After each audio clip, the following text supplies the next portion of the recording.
Okay, guys, this is very impromptu. Deliberately, I'm literally gonna let my hair down. And I haven't washed my hair in 4 or 5 days.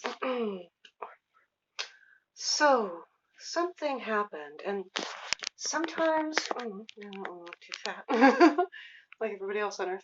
Sometimes, when there's something going on, there's other people's confidentiality. There's my Claudio picture is involved, and you can't tell the story. And maybe even what's going on for you is personal enough that you don't want to tell it. But there was this kind of triangle, not like I said love triangle, but it was like hyperbole. It's like three people who cared about each other, two romantically, two more like sisters, and then two more like colleagues who really care about each other. And we were all connected. And I started to feel like I understood what one person was going through in terms of like coming out of poverty and what it would mean for somebody to lift you up out of poverty, because that happened to me. But then I started to realize how much that happened to me with strings attached in a way that I kind of got potentially dumped back.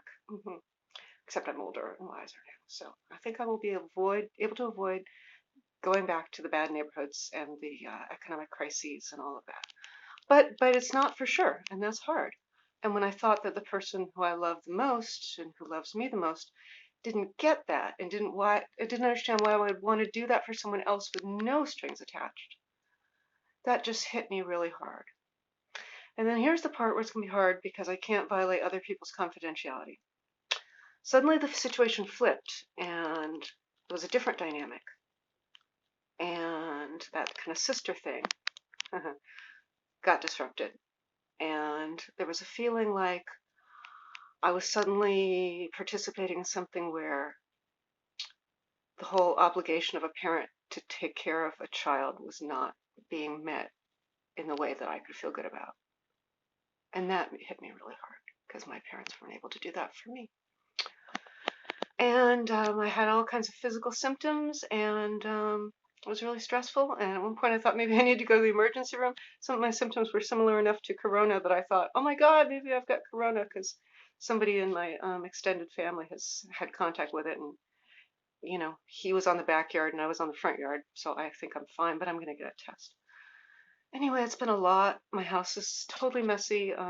In all of this, one thing that I was asking for in exchange for what I was doing for others was to help me clean up, but we ended up doing so much processing and kind of crisis solving that didn't happen. So I'm starting to clean up a little bit. I literally can't bend over it. It awakens my sciatica. Okay, so this has been really personal. I like to try and look nice at the end of every video and consciously say hi.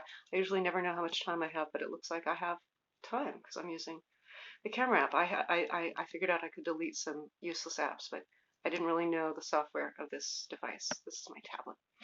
Okay, I think I got to say everything I wanted to say without too much risk of violating the confidentiality of others and without too much embarrassment to myself.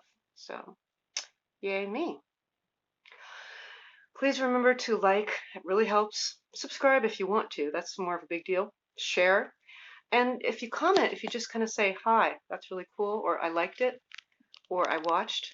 And I tend to put a lot of story comments. I don't know if I will this time, but in general, if I I don't think anybody ever likes my story comments, and I work really hard on them. I think they're kind of like for the archive, like if the channel gets bigger someday. One of my good friends just became a new subscriber.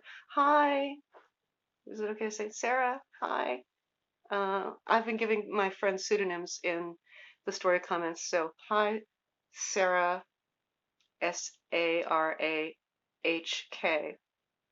The K is in honor of another friend of ours with a similar name who's not with us anymore. We all feel that's very hard for all of us. Okay, that's what I had to say. Thank you guys. Mona Karen's artwork. She is a muralist. She worked with my late husband Claudio to possibly, oh, okay, I've always wanted to show you guys this.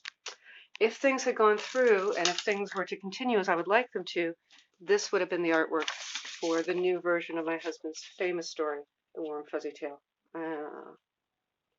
Yeah, it's beautiful. It's beautiful. That's the hero of the story. Okay, guys, I like this backdrop. Thank you. Bye.